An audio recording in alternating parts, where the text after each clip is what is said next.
영화에는 이런 표현이 있습니다. I know what I doing. 그리고 I know what I am. 언뜻 읽어보면 이 당연한 말인데 사실 이 말이 어떤 말이겠습니까? 내가 하는 것을 알아야 한다. 그리고 내가 누구인지, 내가 어떤 사람인지를 알아야 된다는 것입니다. 우리는 철저하게 이 세상에서 자신의 성공을 위해서는 스스로를 잘 알아야 합니다. 자신을 알지 못하면 그것은 일이 제대로 되지 않을 뿐만 아니라 비상할 수 있는 그런 성공의 조건이 없어진다는 이야기입니다. 엠마오 가는 길의 이 성경 열고 표지에서 이런 얘기가 나왔는데 그런 것이 있지 않습니까? 전혀 이 공부하고는 연이 없는 사람이 한 10년 넘게 계속해서 사법고시를 준비한다던가 아니면은 나는 전혀 전혀 몸을 쓰는 것 운동을 잘하지도 못하는데 훌륭한 운전선수가 되겠다고 생각을 하는 사람 또는 나는 노력하는 자세가 되어 있지 않은데 많은 돈을 벌겠다는 사람들이 있는데 모두 이런 것에 자신의 상황을 정확하게 인지하지 못하면 허송세월을 보내는 것뿐 아니겠습니까? 그렇기 때문에 나 자신에 대한 명확한 이해를 가지고 있어야 합니다. 적을 알기 전에 나를 알아야 되고 내 자신을 먼저 알고 하나님이 나에게 어떤 것을 주셨는지 그리고 내가 어떤 사람인지 평생의 목표를 어떤 것을 따라야 되는지 알아야 된다는 것입니다. 근데 이 성공이라는 것은 사실 내 자신을 파악을 해야 되는 것인데 이 꿈을 가지고 내 자신을 정확하게 파악하고 이 세상을 정확하게 파악한다는 것은 쉬운 일이 아닙니다. 그렇기 때문에 이 성경은 절대적인 기준, 올바른 것을 잡으라고 이야기를 하고 있습니다. 오직 여호와의 율법을 즐거워하며 그의 율법을 묵상하는 자, 주야로 묵상하는 자가 복 있는 자, 성공하는 자라고 말하고 있는 것입니다. 하지만 내가 어떤 기준을 가지고 생각한다는 것은 결코 쉬운 것이 아닙니다. 내가 다니는 환경에 의해서 다 영향을 받기 때문입니다. 저는 여태까지 40년 동안 이 창문을 열어놓지 않은 방에서 선풍기 틀어놓고 자면 사람이 죽는다는 것을 이 진실로 알고 있었습니다. 그리고 MSG는 음식을 맛있게 먹기 위해서 음식에 독약을 타는 행위라고 생각을 했습니다. 이게 왜 그랬겠습니까? 그 당시 뉴스에서 선풍기 틀어놓고 할머니가 죽었다는 뉴스가 나온 적이 있습니다. 그리고 한 시사 프로그램에서는 MSG가 들어간 식당을 쥐잡듯이 잡아넣어가지고 나쁜 식당이라고 오명을 씌웠던 적도 있습니다. 이게 우리 사이에 흔한 일입니다. 이 환경에서 잘못된 정보, 나 자신이 어떤지도 잘 모르는 그런 주위의 환경들 때문에 내 자신에 대해서 주제 파악이 제대로 되지 않고 하나님이 이 세상에서 내가 어떤 중심을 가져갈까를 쉽게 알지 못하게 한다는 것입니다. 우리는 참 많은 정보의 시대를 살고 있습니다. 그런데 이 많은 정보의 시대에서 가장 무서운 것이 뭡니까? 가짜 뉴스 아닙니까? 난 안 속겠지 하지만 절대로 그렇지 않습니다. 이런 가짜 뉴스는 예전에도 있었습니다. 교회에서 잘못된 신학을 배운 사람들이 이제 세상이 휴거되고 망하니까 모든 재산, 집 다 팔고 여기 와서 구원을 위해서 기도하라. 세상에 일을 다 포기하라고 말을 하다거나 또한 어떤 교회는 정치색이 너무나 좌우로 치우쳐져 있어서 잘못된 상식과 잘못된 기조 이 투쟁으로 교회의 성격이 변화되고 이렇게 되는 것 아니겠습니까? 그래서 오늘의 본문이 지금 말하고 있습니다. 1편 1절에 복 있는 사람은 악인의 피를 좇지 아니하며 죄인의 길에 서지 아니하며 오만한 자리에 앉지 아니하고 이게 뭐겠습니까? 이 복 있는 사람은 우리입니다. 우리가 이 세상을 살아가면서 성경과 반대되는 가르침, 악인들의 유혹을 받을 때가 얼마나 많습니까? 이들은 말합니다. 악인의 피, 너 성공하려면 다른 사람들을 밟고 올라가야 된다. 또 죄인의 길, 성공을 위해서는 무슨 짓이든 해라. 선인의 길, 그건 선인에 들어서는 것은 바보다. 하지만 이 복 있는 사람은 지금 어떻게 행동을 하고 있습니까? 악인의 피를 쫓지 아니하며 죄인의 길을 서지 않아요. 그러니까 악인의 길을 쫓지 않는다는 것, 죄인의 길에 서지 않는다는 것은 바로 하나님의 기준에서 내 기준이 명확하게 서 있다는 겁니다. 악인의 유혹에 팔랑귀처럼 이리저리 휘둘리지 않고 내 기준이 아주 명확하게 서 있는 사람인데, 이 사람들이 어떻게 하냐면 2절을 보면 여호와의 율법을 즐거워하며 그의 율법을 주야로 묵상하는도다. 왜 그렇게 오만한 자의 자리에 가지 않고 죄인의 길에 유혹이 되지 않을까? 그것은 하나님의 말씀을 즐거워하고, 이 즐거워하는 건 뭡니까? 하나님의 말씀을 보고 기뻐하는 것이고, 그의 율법을 주하로 묵상하는 건 뭡니까? 말씀을 깊이 묵상한다. 하나님의 말씀을 기도한다는 것입니다. 이러한 사람들은 이 세상의 옳고 그름을 알고 있고 내 자신과 이 세상에 대한 명확한 기준을 가지고 있다는 것입니다. 선악을 구별할 줄 아는 식견을 뒤졌고 가시아 누스에 흔들리지 않고 겸손함을 가지고 있는 사람이라는 것입니다.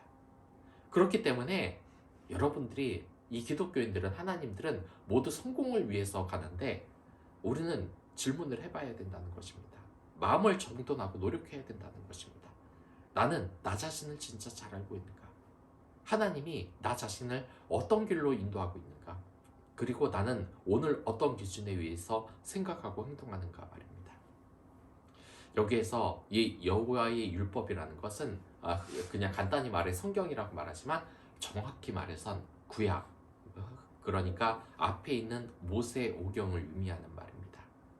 그러니까 전체적으로 성경이라고 생각을 해도 뭐 틀린 말은 아니고 어느 정도 맞는 말이라고 하는 것입니다.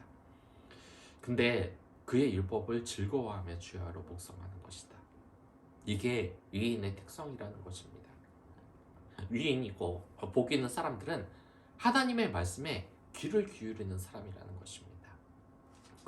그렇기 위해서 우리가 이 율법을 믿어야 한다는 것입니다. 세상에서 가장 무서운 것이 어떤 것입니까? 바로 자기가 기준이 되는 것입니다. 교회에서도 자기가 기준이 되면 이 교회 공동체가 엉망이 되고 맙니다. 목사는 성도에게 또는 부목사에게 함부로 판단하고 비난하고 이야기를 합니다. 저도 그렇지 않았습니까? 예전에 이 새벽 기도에 나오지 않고 제대로 수요 금요 기도에 나오지 않는 장로님들이나 아니면 권사님을 저는 솔직히 비난을 했습니다. 근데 이해를 해보고 알았습니다. 물론 어느 정도 그런 쓴소리를 받아야 하는 사람들도 있습니다. 어디 놀러 갔다거나 아니면 그냥 별 이유가 없는데도 그냥 그런 자리에 있는데도 나오지 않는 사람들. 하지만 그런 것을 제쳐두고 제가 잘못을 했다는 것은 그 중에서 이 사회생활을 하는 도중에 같이 공동체로 한 자리에서 모여서 평일날 예배 드린다는 거, 이 새벽 기도에 예배 드린다는 게 결코 쉽지 않았던 일이라는 것이었습니다. 물론 저는 계속해서 말합니다. 새벽 기도에 나와라, 수요 예배, 금요 기도에 나와라. 그것이 복이 되는지를 알기 때문입니다. 하지만 그것이 복이라고 할지라도 내가 그 사람들을 함부로 판단하고 정죄할 수는 없는 겁니다. 아무리 목회자라도 그렇게 말할 수는 없는 겁니다. 이것은 그 사람들의 상황을 이해하지 못했던 겁니다. 이 사회생활을 하면서 예배에 평일날 나온다는 것, 이 새벽 기도를 나온다는 것이 얼마나 힘든지, 그리고 그 정도의 깨달음을 가질 정도면은 이 교회 생활에서 하나님에게 얼마나 큰 은혜를 받고 많이 이렇게 내 자신이 계속해서 성화가 되어야 되는지를 모르고 그런 말을 한 것입니다. 먼저 제가 그 단계에 닿지 못했는데 그러한 말을 했던 것입니다. 또한 성도들은 목사님의 말씀에 귀를 기울이는 것보다 설교를 얼마나 잘하는지, 뭐 틀렸는 거 없는지, 저 목사는 설교 제대로 못한다고 판단하고 그에 대해서 험담을 늘어놓고 하는 것입니다. 하지만 복 있는 사람들은 그러한 것이 아닙니다. 본질이 아닌 것에 집중하는 사람이 아닌 것입니다. 그 사람들은 하나님의 뜻을 따르는 사람들은 결국 열매를 맺을 것이라고 이야기를 하는데, 여기에서 3절에서 철을 따라 열매를 맺는다는 것은 곧 인생의 추수기를 의미합니다. 추수기가 당연히 열매를 맺는 것입니다. 이는 너무나 당연한 겁니다. 포도나무 대신 예수님에게 그 가지에서 예수님의 그 가지에서 열매를 맺을 수 있는 것은 바로 우리들이지 않습니까? 그리고 포도나무가 아닌 예수님이 아닌 다른 나무에서 이 다른 나무에서 자란 것은 어떻겠습니까? 포도나무의 열매를 맺을 수 있겠습니까? 그렇지 않다는 것입니다. 그렇기에 여러분들 정말 이 세상에서 너무나 많은 정보, 혹시 여러분에 관한 이 정보 또한 많은 것이 잘못되지 않았습니까? 이 세상은 그 학문을 무시할 수는 없지만 이 성경과 벗어난 것은 이 헛다리에 불과하다는 것이 바로 그런 것 아닙니까? 우리 자신을 제대로 모르기 때문에 이 세상에서는 많은 이야기가 있습니다. 대표적으로 이 혈액형 있지 않았습니까? 근데 혈액형 하나로 내가 누구인지 파악이 됩니까? 또 MBTI가 있지만 이 MBTI가 물론 어느 정도 정확성을 가지고 있다고는 하지만 그게 여러분에 대해서 아주 정확하게 바라보고 있는 것입니까? 그렇기 때문에 여러분 자신을 알고 이 세상을 알고 성공의 발판을 만들어가는 이 악인의 길에 들지 않기 위해서는 이 성경을 여러분들 오로지 진리로 생각하고 그 성경을 즐거워하며 그 성경을 주야로 묵상, 기도하는 사람이 되어야 한다는 것입니다.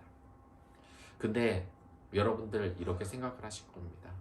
이 성경이라는 것 사람이 썼을 텐데 어떻게 하나님의 말씀이 됐을까? 그건 이 성경이라는 것, 이 성경이 지금 쓰여져 있는 건 정경이라고 하는데 이 정경으로 들어오기까지 많은 사도들 그리고 많은 믿음의 사람들이 얼마나 많은 기도와 그리고 공부와 그리고 이 성경을 연구하는 것에 의해서 맞춰졌는지 여러분들이 아신다면 이것이 사람에게 쓰여진 것이 아니라 하나님의 말씀, 정경이라는 것을 알게 되시겠습니다. 이게 어떻게 진리의 책으로 완성이 됐는지 말하려면 뭐 1년, 2년 말에도 떨어지지 않을 얘기지만 일단 세 가지로 요약하면 이 진리의 책으로 어떻게 완성됐는가 이 기준이 있었는데 첫 번째로 사도와 관련된 책인가, 예수 그리스도를 만난 이 사도들과 관계된 책인가, 하나님을 만난 이 사도가 관계된 책인가, 두 번째로 세계의 교회들이 그 책을 지금 사용하고 있는가, 그리고 세 번째 교회가 이미 하나님에 관해서 알고 있는 바와 일치하는가, 이 세 가지입니다. 그러면은 결국 많은 사람들이 채택한 게 하나님의 말씀이 된 거야? 진리책이 된 거야? 라고 좀 이상하다라고 생각할지 모르겠지만 그렇지가 않다는 겁니다. 이 율법을 즐거워하면서 주야로 묵상하는 사람들은 하나님을 만난 사람들입니다. 그리고 그렇게 이 성경의 진리의 책으로 하나님의 말씀으로 완성이 됐기 때문에 우리는 이것에 대해서 일체 의심을 하지 말고 받아들여야 된다는 것입니다. 이 세상에서 이 성경을 가지며 이 세상에 얼마나 기쁨이 많이 생겼습니까? 얼마나 좋은 역사들이 많이 펼쳐졌습니까? 이 성경에 의해서 이 성경을 믿는 사람들을 위해서 이 1780년 이 7월에는 로버트 레익스라는 이 공장노라는 사람이 이 공장 노동자로 일하는 어린이들을 위해서 최초의 주일학교를 시작했다고 합니다. 어린이들은 그 당시 이 성인 노동자들과 똑같이 열악한 작업 조건으로 하루에 16시간 정도 이 공장이나 탄광 등지에서 일을 했습니다. 심지어 5살, 6살밖에 되지 않은 어린이들에게 이 굴뚝 청소를 시킬 때도 있었습니다. 요즘 들으면 이 난리 아닙니까? 요즘은 공기청정기에다 사놓고 먼지 조금 나르면 난리가 나는데 아무튼 왜 굴뚝 청소를 했겠습니까? 이 체격이 작아서 굴뚝 청소하기 좋기 때문입니다. 그리고 알몸으로 화상이나 낙상의 위험을 감수하는 것이 일상이었고 이 굴뚝에서 화상 그리고 떨어져서 죽는 아이들도 많았다고 합니다. 그리고 이 기독교라서 휴일로 규정된 주일이 돌아와도 어린이들은 거리를 돌아다니면서 성인들처럼 싸우고 욕하고 이렇게 어른들의 모습을 똑같이 빼다봤다고 했습니다. 그렇기 때문에 이 신문 발행이었던 레익스는 이 빈민 가정의 자녀들을 대상으로 주일 자선학교를 시작하게 됩니다. 그리고 직접 평신도 교사들을 모집을 해서 어린이들에게 읽기를 비롯해서 찬송, 예배, 교리교육, 성서 공부를 실시하게 된다는 것입니다. 처음에는 이 모든 것도 어려움을 잡았습니다. 쓸데없는 짓을 한다. 그리고 더더욱 힘든 공격은 교회 내부에서 시작이 됐습니다. 왜냐하면 안식일 정신의 위배가 된다. 그 안식일에 왜 아이들을 모아서 교육을 시키냐? 이건 쉬라고 하는 율법에 위배가 된다고 비난을 받은 것입니다. 하지만 하나님의 은혜로 1800년대에는 주일학교라는 개념이 영국 전역에 퍼져나갔습니다. 그리고 이 세상에 어린이들이 얼마나 소중한지 사랑을 줘야 되는 존재인지가 이 세계 곳곳에 퍼져나갔다 겁니다. 이게 여호와의 율법입니다. 이 세상의 어린이들을 사랑하라. 이 정신이 퍼졌던 것입니다. 여러분들 그 뉴스 같은 거 본 적 있습니까? 뉴스 같은 거 보면은 제3국가나 아니면 목사는 국가 어린이들이 뭐 하고 있습니까? 축구공 만들고 있지 않습니까? 그 아이들, 물론 그 아이들이 벌이를 위해서 그렇게 한 것도 있지만 어린이들, 교육받아야 할, 뛰어놀아야 할 어린이들이 축구공 꿰매고 있다는 그 장면을 보고 우리가 어떤 생각이 듭니까? 성경에 따르지 않는 이 국가의 아이들은 이런 삶에서 벗어날 수가 없다는 겁니다. 이렇게 이 성경을 여호와의 율법을 묵상하는 그 사람, 레이스라는 이 사람이 어떻게 이런 일을 했겠습니까? 여호와의 율법을 보고 주야로 묵상하고 기도하는 그 뜻에서 이 아이들을 위해서 주일학교를 세운 것 아니겠습니까? 우리 또한 그래야 된다는 것입니다. 여러 가지 사회의 기준이 있지만 여러분들 올바른 판단을 하기 위해서는 성경을 봐야 된다는 겁니다. 그리고 그것을 묵상하고 기도해야 된다는 것입니다. 여러분들 지금 겨울이라서 또 하나의 이야기를 하자면 이 딸랑딸랑 이 종을 쳐드는 이 구세군이 있지 않습니까? 근데 구세군이 어떤 것인지 아십니까? 사실 이 구세군이라고 해도 크리스마스 시즌 되면은 열심히 종을 들면서 모집하는 사람이라는 정도만 우리가 알고 있지 않습니까? 하지만 이 구세군은 이 윌리엄 부스와 캐서린 부스라는 이 부가 1865년 런던에서 구세군을 조직하면서 시작이 됐습니다. 이들의 모토가 뭐였냐면 하나님의 빛을 받지 못하는 어두운 영혼이 하나라도 있는 한 나는 싸울 것이다. 왜 싸운다는 말이 나왔겠습니까? 구세군, 군자가 들어가지 않습니까? 이들은 군인이라는 겁니다. 그리고 존 웨슬리는 그리스도의 사회적인 책무를 강조했습니다. 이 세상에서 기독교는 고독한 종교가 아니라 기독교는 본질적으로 사회적인 종교, 이웃사랑을 실천하는 종교라고 말하는 것입니다. 너희는 세상의 빛이다. 산 위에 있는 동대가 숨기지 못할 것이다. 무슨 나는 하나님의 진리를 깨달았다고 저기 산속 깊이 들어가서 거기서 열심히 기도하는 수도승이 되라는 말이 아닙니다. 나와서 이 사회에서 빛이 되라는 겁니다. 그리고 이 윌리엄스 부부는 결국 감리교회에서 떠나서 그 구세군으로서 때와 장소를 가리지 않고 집회를 열었습니다. 서커스, 마을회관, 청막, 순집 등에서 말입니다. 이들 구세군은 사역 초반에 어려움이 많았습니다. 왜냐하면 사역자들에게 일체감을 부여하라고 구세군, 군대식 조직을 구성하고 제복을 입게 하는데 이게 웃음거리가 된 것입니다. 그러니까 왜 쓸데없이 군대에 힘드냐 하라고 하는 것입니다. 근데 이들은 계속해서 하나님의 뜻을 기도하면서 이 구세군의 사역을 계속했습니다. 왜 이런 원동력이 생기겠습니까? 사람들이 그들을 비웃고 해도 그들은 알았던 것입니다. 왜냐? 그들은 여호와의 율법을 즐거워하며 그의 율법을 주사로 묵상을 하는 사람들이었다는 것입니다. 여러분들 성공하고 싶습니까? 인생을 바꾸고 싶습니까? 인생의 성공은 별것이 아닙니다. 물론 사업가로서 크게 성공한 여러 믿음의 의인들도 있지만 이 성공이라는 것은 이런 구세군처럼 그리고 아까 전에 말한 레이스처럼 하나님의 뜻에 의해서 이 세상에서 사랑을 펼치는 게 가장 큰 사랑 아니겠습니까? 안타까운 것은 많은 사람들이 이 세상에서 기준을 잡지 못한다는 것입니다. 그저 뭔가 잘못됐다 그러면 예전에는 너 자신이 잘못됐다. 네 자신이 얼마나 모자란 사람인지 알아라. 라면서 끝없이 비하하는 시대를 지나서 지금은 어떤 시대가 됐냐? 이제 뭐 어떤 것이 잘못되면 그저 다른 사람, 사회 탓, 부모 탓을 하는 그러한 분위기가 이 세상에 조종이 되고 있습니다. 하지만 기독교는 그러한 것이 아닙니다. 물론 내가 잘못된 것, 다른 사람 탓을 하고 사회 탓, 부모 탓을 하면 편하긴 합니다. 내가 책임질 게 없기 때문에. 하지만 기독교는 그러한 것이 아닙니다. 그것은 악인들의 길이라는 것입니다.